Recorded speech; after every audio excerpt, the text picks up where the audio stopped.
Hello, नमस्कार. मी आरती S S मेंद्रकर चॅनलमध्ये तुमचं खूप स्वागत करते. आपण बनवणार आहोत झटपट बनणारी उपवासाची बटाट्याची चटणी म्हणा, भाजी म्हणा, उपवासाचा पदार्थ म्हणा.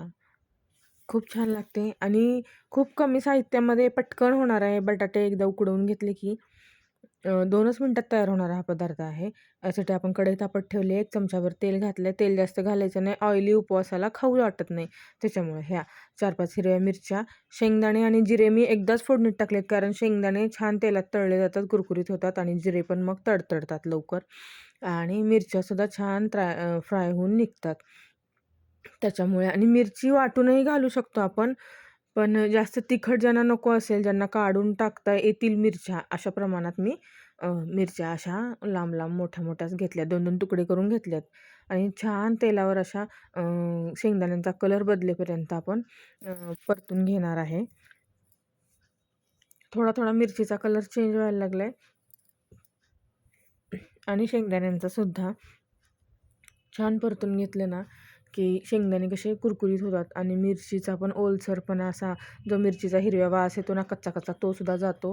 मी इथं 3 मीडियम साईजचे बटाटे उकडून घेतले होते आणि त्याच्या अशा खूप स्मॅश पण नाही केलं आहे आणि खूप असं त्याला मोठं-मोठं पण नाही ठेवलं आहे. असं अवबड-धोबड असंच कट करून घेतलं चाकूच्या साहाय्याने आणि मग हे आता ह्या तेलात घातलं आहे मी. 2 मिनटं मी तेलावरती असंच ठेवणार आहे आणि मीठ घालणार आहे वरून. चवीपुरतं मीठ ॲड करायचं याच्यामध्ये आणि छान असं खरपूस होईपर्यंत आपल्याला हे सगळं मिश्रण परतवून घ्यायचं आहे. बटाट्याचा कलर असा गोल्डन ब्राऊन व्हायला लागला ना, थोडं खरपूसच याचं छान लागतं भाजी, कारण की बटाट्याचा थोडासा कलर ब्राऊन व्हायला लागला ना, मग आपण हे बघा आता हे छान परतून झालं ना, यावर 2 मिनटं आपण झाकण ठेवणार आहे. 2च मिनटं, जास्त नाही.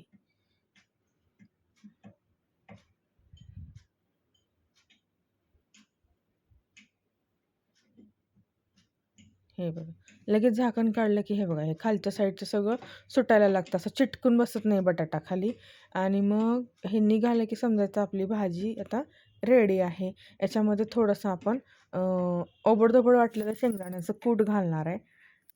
असं थोडा क्रंचीनेस तोंडात येतो. नुसतीच अशी गुळगुळीत बटाटे खाऊशी नाही वाटत, त्याच्यामुळे थोडंसं ओबडधोबड शेंगदाण्याचं कूट घातलं आहे मी त्याच्यामध्ये आणि थोडंसं एक शेंगदाण्याचं कूट थोडंसं दाताखाली आलं की कसं छान लागतं आहे खायला पण आणि मग हे बघा असं छान व्यवस्थित परतून घ्यायचं आहे 2 मिनटं आणि मग हे बघा असं सगळं कढईपासून वेगळं व्हायला लागलं हे मिश्रण आपलं. तयार झाली आहे आपली उपवासाची भाजी म्हणा, चटणी म्हणा, दह्याबरोबर, कोशिंबिरीबरोबर, सॉसबरोबर तुम्हाला जे आवडत असेल त्याच्याबरोबर तुम्ही हे खाऊ शकता, सर्व्ह करू शकता. मी बघा इथं लिंबू घेतला आहे आणि काकडी घेतली आहे आणि दही घेतली आहे त्यासोबत खायला. खूप छान अशी टेम्प्टिंग अशी भाजी उपवासाची तयार होते आपली आणि पटकन तयार होते, वेळ लागत नाही. झटपट रेसिपी असल्यामुळे म्हणलं आज तुमच्याशी शेअर करावी. कशी वाटली आजची रेसिपी? आवडली असेल तर नक्की लाईक, शेअर, सबस्क्राईब करा आणि सपोर्ट करा. धन्यवाद.